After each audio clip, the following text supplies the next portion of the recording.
Whenever Dragon Ball gets brought up, one of the first things that come to mind are the many, many colorful and powerful transformations. They exist in universe as means to show that a character has grown. New power often equals a new outlook or perspective. New power or color equals new outlook on life. The Saiyans are a prime example of this, but I think it goes deeper for the Simian Savages. Within the series and the extended works, there are a total of 13 transformations that I counted, by the way, that are exclusive to the Saiyan characters. Probably missed a few though, I don't know, probably. The idea of the Saiyan transformations are that they fit whatever role they may call for. Not only do they evolve physically in order to utilize the power they've attained, but they evolve mentally and spiritually as well. The Saiyans are a warrior race. With every fight they grow stronger and they adapt very well to different environments. They exist to evolve. In Buddhism, the reason for existence is the eventuality of nirvana, a state of relief from the burdens of the world, like bills and stuff. Hindu beliefs also follow a similar direction, which makes sense considering the figure that started Buddhism was born into a Hindu household. And the Saiyans themselves actually followed a similar path to both of these religions until they were indoctrinated and coerced into being mercenaries of conquest by the tyrant Frieza. This would cause them to neglect their purpose and eventually stagnate towards their extinction, choosing to remain dependent on their lore-based states, the Great Ape form for which was usually used for death and destruction on behalf of Frieza, their oppressor. No matter how lost, there must be something pure to strive for, which 1,000 years later, someone would. Aside from the Great Ape transformations, Saiyan changes are brought out by a need, not a desire. That need being more power and a capable body of wielding such power. Whatever the situation, usually the new form will be what it takes to win the day. Results may vary, however. But generally, it's going to get the job done. The most basic of these transformations is the Great Ape or Uzaru transformation, which is theorized to be the Saiyan's original form. A form whose power was used as a tool for subjugation and terror, but this power can be seen as a stepping stone for the greater heights. From here, most, if not all, Saiyan exclusive transformations are preceded by Super Saiyan followed by a number or color which pretty much effectively conveys the uptick in power.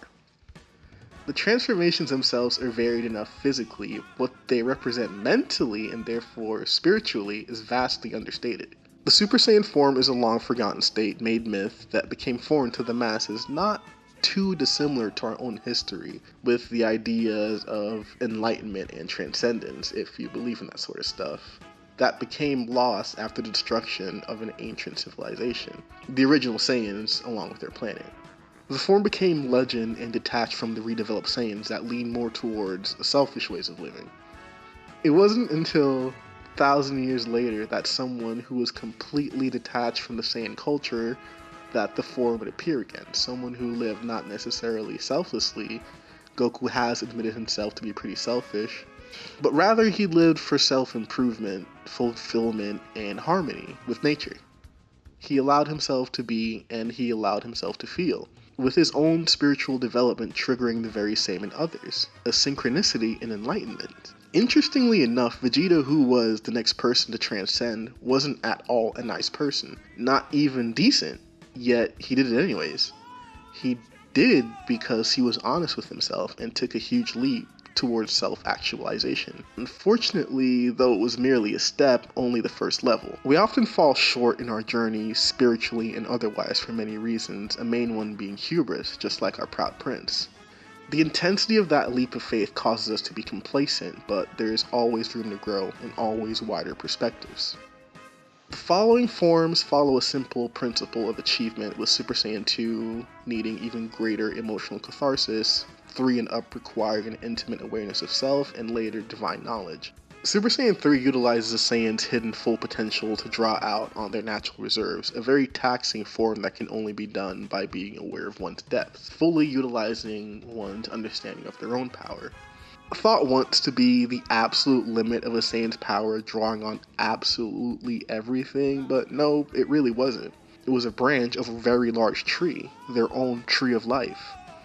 From here on out, the forms take on more esoteric means of attainment. Currently, there are 2 different iterations of Super Saiyan 4, but there seems to be a clear similarity in how they come about. In GT, the form takes place after a Saiyan has fully conquered their beastly nature and retained a sense of self after transforming into a golden great ape. The new Diamond version is still kinda unexplained, but I love overanalyzing and I think it still fits really well. Very similarly to the GT version, actually. Goku had the idea of the form but wasn't able to fully conceptualize it. Unknown perspectives are hard after all. It wasn't until venturing into the demon world where one of its inhabitants would catalyze this change within him. He had to venture to the very depth of the universe and himself to use his beastly nature to his benefit. He mastered integration in both iterations of the form, which we forget should be a very big deal since Goku initially rejected his nature and himself. It took him a really long time to come to terms that yes, I'm an alien, yes, I was built for destruction, but eventually he accepted that and himself. Lastly, the divine forms, which I believe to be on par with Super Saiyan 4, argue with yourselves, are the God and Blue forms. The God form is brought about when 6 righteous-hearted Saiyans pour their energy into a 7th, unlocking divine ki in that individual. This could be similar to the idea of if enough people believe in something, it becomes real, i.e. everyone believing in a Santa, so he's kinda real, at least in the public perception. I believe this could also mirror the journey up to the 7 chakras, the Kundalini Serpent and the 7 Sephira, the pillar of mercy that pertains to perseverance, which is pretty much all they do. It's all there. Also, to be honest, I forgot about Blue. It still kind of makes sense though, because after attaining divinity, using what you've used in your earth life to boost yourself up even more is just another form of integration. As the series went on and the need for new merch and lore arose, we eventually got more transformations, and for the purposes of this video, new material, namely the Ultra Instinct and Ultra Ego forms for Goku and Vegeta respectively. Ultra Instinct is a technique mainly used by angels, the mentors of the gods of destruction, and the whole purpose of it is the ability to react and respond to danger without any thought or conscious action on the user's part. You can avoid danger and attack off instinct alone. Goku was said to be the only mortal, I don't think I've ever said that word ever, like out loud. That's crazy, wow. To achieve this form, but why exactly was that? Achieving this form is sort of the unwritten goal of the gods, but Goku, and only Goku, a mortal, could make it happen, aside from the angels of course. This is because to achieve this form, one must be able to shed their very sense of self, to transcend flesh and be one with spirit, a difficult task to say the least. Through all of Goku's experiences and various teachers, he was able to see the path to Ultra Instinct. He used his previous experiences unique to him, to further his growth and reach his pinnacle. The lowly monkey was able to climb his tree, but again, this would not be the end of his journey. Throughout Goku's journeys towards greater heights, he would come to rely on transformations he amassed to cover the difference of power between him and his opponent, and draw out his potential, but this line of thinking would limit Ultra Instinct effectiveness. Whis, the angel that oversaw Goku's divine training, would remark that the end goal of Ultra Instinct isn't a transformation, but it's something that should be your natural state. In other words, total integration, incorporating all that's been learned into self completely. Goku would eventually achieve a version of this in a new state called True Ultra Instinct, where he's able to utilize his emotions to his benefit and further his integration, but as we all know, it's still not the end. Goku's goal has never been to reach the end, but instead to fully understand himself and ultimately enjoy his life fully. It's for this very reason that he's able to reach divine heights happily and patiently, not necessarily aiming for an end goal, but mastering the paths and challenges ahead of him, and using that very experience to aid in the further development of himself and others. He has achieved divinity without neglecting his humanity.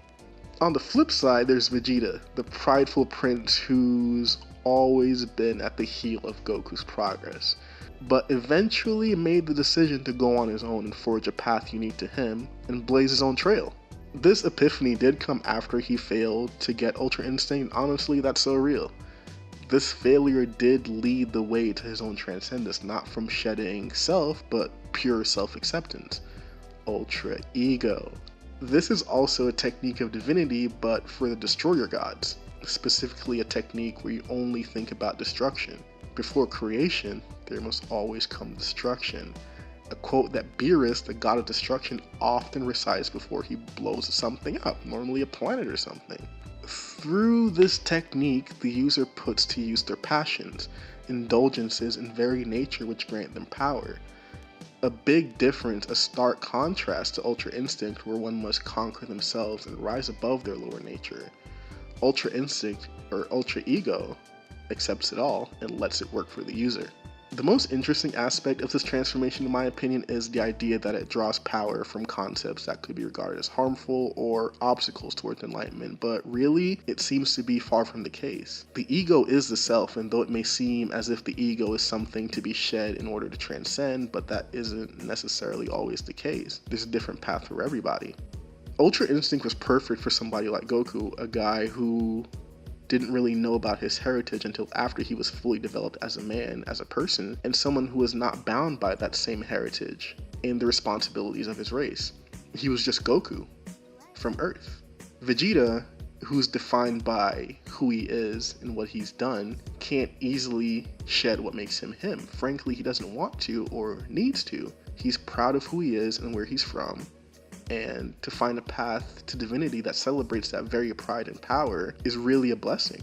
There's no one road to enlightenment. The self, the ego, is not something to be demonized, but worked with and accepted. The destruction that this form brings paves the way for new light in the body and soul. Ultra Instinct and Ultra Ego stand in opposition spiritually, but one should not be neglected in hopes for the other. I think true progress lies in the incorporation of both. Fusion.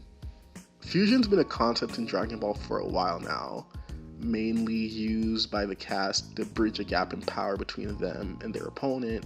The result in this case can be viewed as a culmination of every lesson learned up until this point. The literal union of opposites, the joining of contradictory forces to birth a new concept. In alchemy, this is the process of attaining a philosopher's stone, pretty much the goal for an alchemist. Transmutation and transcendence, turning one's inner lead to gold. This concept does present itself in psychology famously by Carl Jung. His middle name is Gustav, by the way, who thought it was a necessary step to completeness. Goku and Vegeta stand at the opposite ends of the spectrum in their personality, approach to life, and now in their growth and divinity. But if they were to join, to fuse, which most likely they will at some point, the result would be that of a perfect being, a perfectly transcendent being. No path being any more right or wrong than the other, but through learning, embracing, and accepting their opposite perspectives, their true growth will lie in union and acceptance, not with themselves this time, but through each other, through their opposites. This is not recording, I would kill myself. Shout out! It's only 6 minutes though. Yeah, I figured it'd be a short video. Close